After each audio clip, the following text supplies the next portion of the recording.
दोस्तों ये कहानी है दो ऐसी लड़कियों की जिनके साथ कुछ लड़के बार बार जबरदस्ती करते हैं, लेकिन उन दोनों लड़कियों ने हार नहीं मानी और उन सब लड़कों से एक एक करके अपना बदला लिया। चलिए जानते हैं कैसे। तो कहानी की शुरुआत में हम दो लड़कियों कैटी और नैन्सी को देखते हैं, जो एग्रीकल्चर की स्टूडेंट थी और अब वो स्टडी करने के लिए न्यूयॉर्क के एक फार्म में जाने वाली थी। इस बात से वो दोनों बहुत ज्यादा खुश थी। वो दोनों आपस में बात करती हैं कि इस बहाने वो न्यूयॉर्क भी घूम लेंगी और वहाँ खूब सारी शॉपिंग भी कर लेगी। अगली सुबह उन दोनों को लेने उनके अंकल जैसन आते हैं, जो कि एक FBI एजेंट थे। जब वो दोनों जेसन के घर जाते हैं तो वहाँ उनकी मुलाकात जेसन की गर्लफ्रेंड से होती है, जो उन्हें देखकर बहुत खुश होती है। अब नए शहर में आने के बाद कैटी और नैन्सी अपना नाम भी नया रखने का सोचती हैं। जहाँ कैटी अपना नाम हैदर तो वहीं नैन्सी अपना नाम रैपली रखती है। अगले दिन जेसन उन्हें बस स्टॉप पर लेकर जाता है, क्योंकि कैटी और नैन्सी को स्टडी के लिए एग्रीकल्चर फार्म जाना था, जहाँ पर जेसन इन दोनों के साथ ही न्यूयॉर्क जाने वाली बस का वेट करने लगता है। कैटी जेसन को ये कहते हुए वहाँ से जाने के लिए कहती है कि अब वो यहाँ से चली जाएंगी और फार्म पहुँचकर उन्हें मैसेज कर देगी, जिस पर जेसन उन्हें कोड वर्ड इस्तेमाल करने के लिए कहता है, जिससे कि वो समझ सके कि वो लोग सेफ हैं। कैटी कहती है कि मैं एप्पल वर्ड यूज करूंगी, लेकिन जेसन कहता है कि तुम्हें हर बार अलग अल्फाबेट वर्ड का यूज करना है ताकि कोई तुम्हारे कोड वर्ड को ना समझ सके। यहाँ पर रोड से गुजर रहे दो लड़के कैटी और नैन्सी को देखते हैं। जेसन के यहाँ से जाने के बाद कैटी और नैन्सी एक रेस्टोरेंट में कॉफी पीने जाते हैं, जहाँ पर वो लड़के भी आ जाते हैं जो उन्हें कुछ देर पहले देख कर गए थे। इनका नाम जेड और ल्यूकस था। वो दोनों कैटी और नैन्सी से बातचीत करने लगते हैं। यहाँ पर कैटी और नैन्सी उनको अपना नाम हैदर और रेपली बताती है। कैटी उन्हें बताती है कि हम न्यूयॉर्क के एग्रीकल्चर फार्म में स्टडी के लिए जा रही हैं, जिस पर जेड उन्हें कहता है कि हम भी उधर ही जा रहे हैं, अगर तुम आना चाहो तो आ सकती हो, हम तुम्हें फार्म तक छोड़ देंगे। लेकिन कैटी उन्हें उनके साथ जाने से मना कर देती है और जब जेड और ल्यूकस वहाँ से जाने ही वाले होते हैं तो नैन्सी कैटी को उनके साथ जाने के लिए मना लेती है और वो दोनों उनके साथ चली जाती है। यहाँ से वो दोनों कैटी और नैन्सी को फार्म न ले जाकर अपने घर ले जाते हैं, जो कि एक जंगल के एकदम पास था। ये देखकर कैटी और नैन्सी थोड़ा घबरा जाती है और उन्हें तुरंत फार्म जाने के लिए कहती है। तभी घर से जेड और ल्यूकस की मॉम आती है, जो उन्हें बड़े ही प्यार से चाय पीने के लिए कहती है और उन्हें बताती है कि इसके बाद जेड और ल्यूकस तुम्हें फार्म छोड़ देंगे।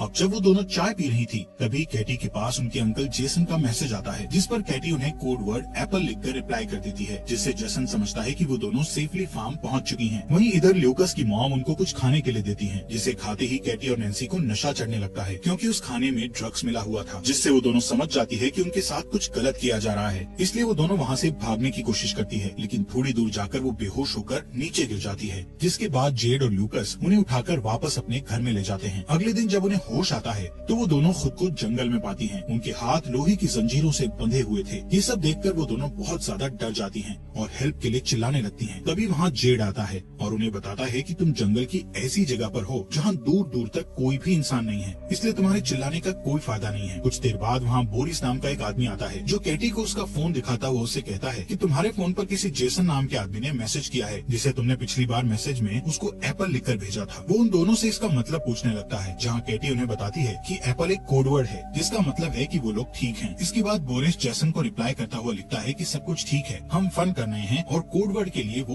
एप्पल भी लिखता है। इसके बाद वो लोग कैटी और नैन्सी को उनके सामने ही नहाने के लिए फोर्स करते हैं कि तभी वहाँ एक शेरिफ नाम का पुलिस ऑफिसर आता है, जिसे देखकर कैटी और नैन्सी उनसे मदद मांगने लगती है, लेकिन तभी उन्हें पता लगता है कि वो पुलिस ऑफिसर भी जेड और ल्यूकस के साथ मिला हुआ है। ये देखकर वो दोनों ज्यादा डर जाती हैं। यहाँ कैटी और नैन्सी उनको समझाने की कोशिश करती है कि प्लीज हमें यहाँ से जाने दो, हम किसी को कुछ नहीं बताएंगे, लेकिन वो लोग उनकी एक नहीं सुनते। वो पुलिस वाला वाइग्रा की गोली खाता है और अपने लिए कैटी को चूज करता है। इसके बाद हम उस पुलिस ऑफिसर को कैटी के कंटेनर से बाहर आते देखते हैं, जिससे हमें पता लगता है कि उसने कैटी के साथ जबरदस्ती किया है। वहीं दूसरी ओर हम जेसन को देखते हैं, जिसको कैटी और नैन्सी की बहुत चिंता हो रही है, क्योंकि कैटी ने मैसेज में एप्पल वर्ड को दोबारा इस्तेमाल किया था। वहीं उधर वो लोग कैटी के कंटेनर में एक सन की नशेड़ी आदमी को भेजते हैं, जो उसके पेट पर जलती हुई सिगरेट लगा देता है, जिससे कैटी जोर जोर से चीखने लगती है। इसके बाद वो कैटी के साथ जबरदस्ती करता है। यहाँ पर ये सभी लोग हैवानियत की सारी हदें पार कर चुके थे। ये लोग कैटी और नैन्सी से जबरदस्ती धंधा करवा रहे थे। वहीं जेसन कैटी और नैन्सी के बारे में पता लगाने के लिए न्यूयॉर्क एग्रीकल्चर फार्म पर कॉल करते हैं, तो उन्हें वहाँ से पता चलता है कि वो दोनों तो एक बार भी यहाँ नहीं आई हैं। यहाँ पर जेसन समझता है कि वो दोनों किसी बड़ी मुसीबत में हैं, इसलिए वो तुरंत उनको ढूंढने के लिए निकल जाता है। वहीं कैटी और नैन्सी के साथ और भी ज्यादा बुरा हो रहा था, क्योंकि अब जो अगला कस्टमर था उसके आने से पहले जेड और ल्यूकस उन दोनों के मुंह पर मास्क पहना देते हैं और वो कस्टमर भी एक पिग वाला मास्क पहन लेता है। इसके बाद जेड और ल्यूकस उस कस्टमर को कैटी और नैन्सी के चेहरे से मास्क उतारकर उस कस्टमर को उनके चेहरे दिखाता है। कैटी और नैन्सी उस पिग मास्क वाले आदमी को देखकर और भी ज्यादा डर गई थी। यहाँ पर वो बंदा नैन्सी को चूज करता है और उसे कंटेनर में ले जाकर उसके साथ जबरदस्ती करता है। उसके जाने के बाद जब कैटी नैन्सी के पास जाती है तो वो देखती है कि नैन्सी की हालत बहुत ज्यादा खराब हो गई है। वहीं दूसरी साइड जेसन पुलिस स्टेशन पहुँचता है और वहाँ पर उसे वही पुलिस ऑफिसर मिलता है जिसने कैटी के साथ जबरदस्ती की थी। जेसन उसे कैटी और नैन्सी के किडनैप के बारे में बताता हुआ कहता है कि वो भी एक FBI एजेंट है। जिस पर वो पुलिस ऑफिसर जेसन से पूछता है कि आपको कैसे पता कि वो दोनों किडनैप हुई हैं? जिस पर जेसन उससे कहता है कि उसने अपनी भतीजी कैटी को एक कोड वर्ड एक बार ही इस्तेमाल करने के लिए कहा था, लेकिन कैटी ने एक ही कोड वर्ड को दोबारा इस्तेमाल किया है। वहीं जंगल में बोरिस को ये सारी खबर उस पुलिस ऑफिसर ने दे दी थी कि कैटी के अंकल एक FBI एजेंट हैं और कैटी ने हम लोगों को उस कोड वर्ड के बारे में गलत इन्फॉर्मेशन दी थी। बोरिस जेड को कैटी के कंटेनर से थोड़ा दूर ले जाकर उससे बात करता है कि इन दोनों लड़कियों को जल्द से जल्द ठिकाने लगाना होगा, वरना हम मुसीबत में पड़ सकते हैं। वो जेड को कहता है कि हमें शहर से आने वाली नई लड़कियों को भी पकड़ना है। कैटी अपने कंटेनर के पास खड़ी होकर चुपके से उनकी ये सब बातें सुन रही थी। इसके बाद बोरिस कैटी के कंटेनर में जाकर उसके साथ जबरदस्ती करता है। दूसरी ओर जेसन भी रेस्टोरेंट में पहुंचता है जहाँ पर कैटी और नैन्सी को वो दोनों लड़के मिले थे। जेसन वहीं काम कर रहे एक आदमी से कैटी और नैन्सी के बारे में पूछता है, जहाँ वो आदमी उसे बोरिस की गाड़ी के बारे में बताता है। अगले दिन कैटी नैन्सी को बताती है कि वो लोग उन्हें मारने की प्लानिंग कर रहे हैं। तभी वहाँ जेड और बोरिस उसी नशेड़ी आदमी को अपने साथ लाते हैं जिसने कैटी के साथ जबरदस्ती की थी। वो उस नशेड़ी आदमी को कहते हैं कि हम दोनों जल्दी ही वापस आते हैं, तब तक तुम इन दोनों पर नजर रखना कि कहीं ये यहाँ से भाग न जाएं। उनके वहाँ से जाते ही कैटी उस नशेड़ी को अपनी ओर अट्रैक्ट करती है और उसे अपने साथ इंटीमेट होने के लिए उकसाती है। अब जैसे ही कैटी उस नशेड़ी के करीब जाती है तो कैटी उसके गले पर जोर से काट लेती है, जिससे उसके गले से खून निकलने लगता है और वहीं पर उस नशेड़ी की मौत हो जाती है। इसके बाद वो दोनों अपनी हथकड़ियाँ खोलकर वहाँ पर छुप जाती हैं और जब वो पुलिस वाला वहाँ पहुँचता है तो वो दोनों चुपके से उसकी गाड़ी लेकर वहाँ से निकल जाती हैं। यहाँ से वो दोनों एक मॉल में जाकर बहुत सारा अजीब सा सामान खरीदती है, जैसे हथौड़े, बहुत सारी कीलें, टेनिस बॉल और बहुत खतरनाक हथियार। इसके बाद वो मॉल के कैशियर के पास जाकर उससे बोरिस के घर का एड्रेस पूछती हैं, जिस पर वो उन्हें बोरिस के घर का एड्रेस बता देता है। वहीं जेसन बोरिस की कार इंश्योरेंस कंपनी में पहुंचता है और वहाँ पर उसे बोरिस के घर का पता मिल जाता है। यहाँ बोरिस अपने घर पर म्यूजिक लगाकर एंजॉय कर रहा था कि तभी वहाँ कैटी और नैन्सी आती हैं और टेनिस बॉल पर बहुत सारी कीलें लगाकर उसके मुंह पर मारती हैं, जिससे वो बेहोश हो जाता है और जैसे ही उसे होश आता है तो वो खुद को टेबल से बंधा पाता है। बोरिस उन्हें खुद को छोड़ने के लिए बहुत सारे पैसों का लालच देता है, लेकिन कैटी और नैन्सी को तो सिर्फ अपना बदला चाहिए था। यहाँ उनके अंकल जेसन भी बोरिस के घर के बाहर पहुँच गए थे। वहीं घर के अंदर कैटी और नैन्सी बोरिस से उस मास्क वाले आदमी का एड्रेस पूछती हैं, जिस पर बोरिस उन्हें उसका एड्रेस बता देता है। इसके बाद वो दोनों उसके पिछवाड़े में कीलों से भरा हुआ एक बेसबॉल घुसा देती हैं। बोरिस के चिल्लाने की आवाज सुनकर जेसन जल्दी से घर के अंदर जाता है, जहाँ पर जेसन को बोरिस मरा हुआ दिखता है। तभी उसे घर के पीछे गाड़ी की आवाज सुनाई देती है और जब तक वो बाहर जाता है तब तक कैटी और नैन्सी गाड़ी लेकर निकल चुकी थी। जेसन जल्दी से वापस पुलिस स्टेशन जाता है और उस पुलिसमैन से दोबारा कैटी और नैन्सी के बारे में पूछने लगता है। तभी जेसन कैटी को कॉल लगाता है तो उसे पता लगता है कि कैटी का फोन उस पुलिसमैन के पास ही है। अब इससे पहले कि जेसन कुछ कर पाता, पुलिसमैन उसके पीछे गन पॉइंट करके खड़ा हो जाता है। दूसरी ओर कैटी और नैन्सी एक चर्च में पहुंच जाते हैं, जहां हमें पता चलता है कि वो पिग मास्क वाला आदमी कोई और नहीं